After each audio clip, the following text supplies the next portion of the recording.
Pada tanggal 5 Juni tahun 2025, sebuah laga besar akan menentukan nasib timnas Indonesia dalam perjalanannya menuju Piala Dunia 2026. Tapi, ada yang lebih menarik dari sekadar pertandingan itu sendiri. Siapa saja pemain baru yang bisa membawa Indonesia ke level yang lebih tinggi? Apakah PSSI benar-benar berhasil mendatangkan bintang-bintang Eropa yang sudah lama ditunggu? Dan, yang lebih mengejutkan, bagaimana China akan menghadapi line-up mengerikan dari timnas Indonesia, yang kini dipenuhi dengan kekuatan baru dan strategi cerdas? Jangan lewatkan jawabannya. Saksikan video ini sampai habis untuk tahu lebih banyak.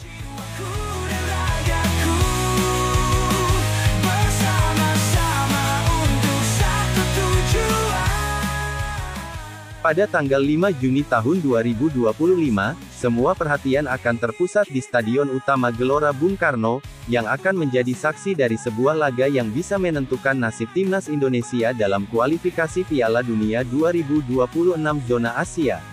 Dalam pertandingan yang akan digelar pada pukul 20.45 waktu Indonesia Barat ini, Indonesia akan menjamu timnas China, dan setiap detik pertandingan akan penuh dengan ketegangan, semangat, dan harapan besar bagi seluruh masyarakat Indonesia.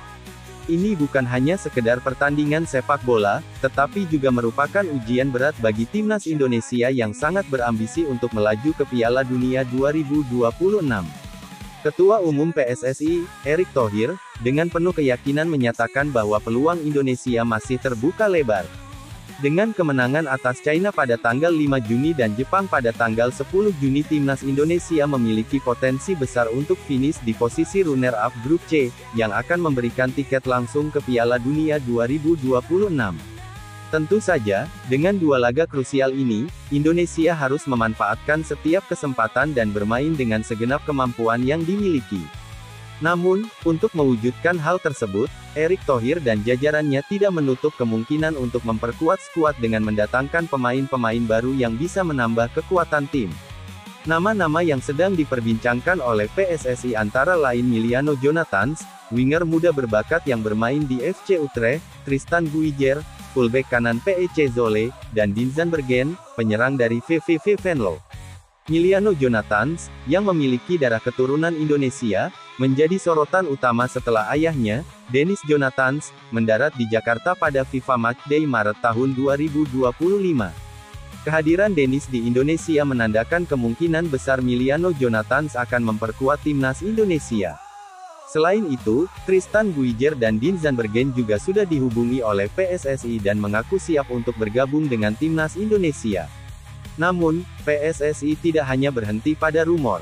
Gebrakan besar telah dilakukan sejak Februari tahun 2025, ketika Emil Audero, Dean James, dan Joey Pelupesi menjalani proses naturalisasi dan menjadi warga negara Indonesia. Keputusan ini bukanlah langkah kecil, karena ketiga pemain ini membawa pengalaman internasional yang sangat berharga dan dapat memberikan dampak langsung pada kualitas permainan timnas Indonesia. Kini, jika proses naturalisasi kepada Emiliano Jonathans, Tristan Guijer, dan Dinzan Berghen juga berhasil dilaksanakan pada Juni tahun 2025, maka Patrick Kluivert akan memiliki tambahan kekuatan yang sangat signifikan dalam menghadapi laga-laga krusial menuju Piala Dunia 2026. Dengan pemain-pemain baru yang semakin memperkaya skuad, formasi 3-4-3 yang selama ini menjadi andalan Patrick Kluivert akan semakin kuat. Di posisi penjaga gawang, Emil Audero akan menggantikan Maarten Paes yang absen karena akumulasi kartu. Audero, dengan pengalaman bertahun-tahun di Eropa, dipastikan akan menjadi sosok yang tenang di bawah mistar gawang Indonesia. Kemampuannya dalam menghadapi tekanan dan menjaga konsentrasi akan sangat dibutuhkan dalam pertandingan besar ini. Di lini pertahanan, Kluivert akan mengandalkan Miss Gilgers, Jay Izes, dan Justin Hubner sebagai tiga bek sejajar.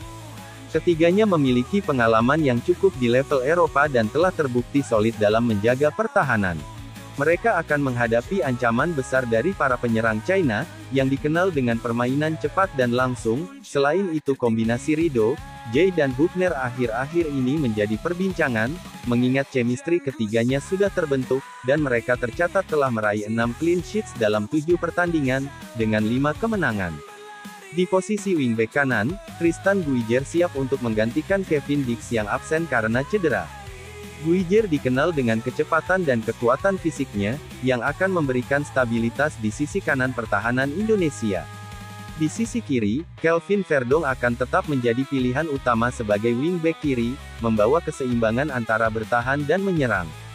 Lini tengah Indonesia akan menjadi kunci penting dalam mengontrol jalannya permainan. Dengan pengalaman dan kreativitas yang dimiliki, Tom Haye dan Joey Pelupesi akan bertugas untuk mengatur tempo permainan dan bertahan dengan kokoh. Keduanya memiliki kemampuan untuk merebut bola, mengalirkan umpan yang efektif, dan memberikan dukungan yang sangat penting dalam transisi dari bertahan ke menyerang.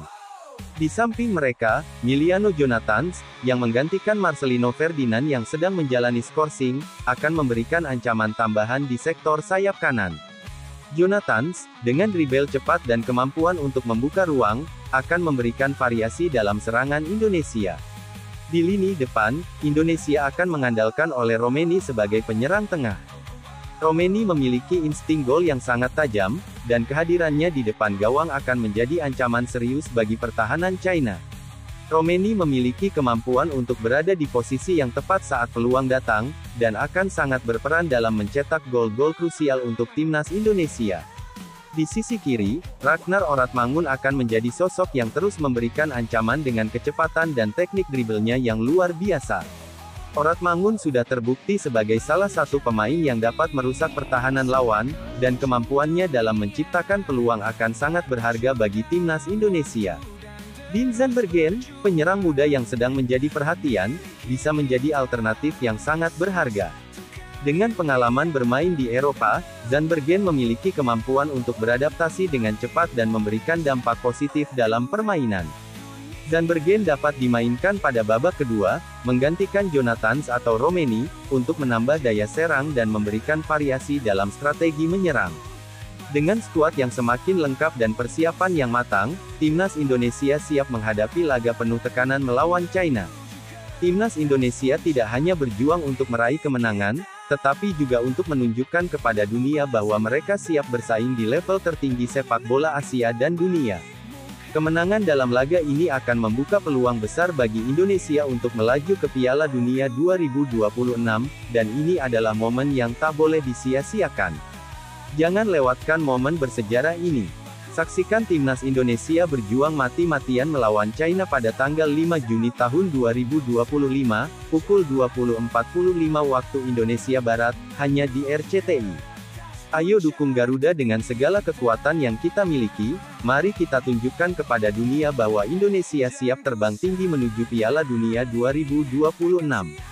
Jangan lupa untuk like, share, dan subscribe agar kamu nggak ketinggalan update terbaru seputar timnas Indonesia. Komentar di bawah siapa yang menurutmu akan jadi pemain kunci di laga melawan China. Ayo dukung Garuda, karena setiap suara kita sangat berarti. Sampai jumpa di video berikutnya, dan tetap semangat menuju Piala Dunia 2026.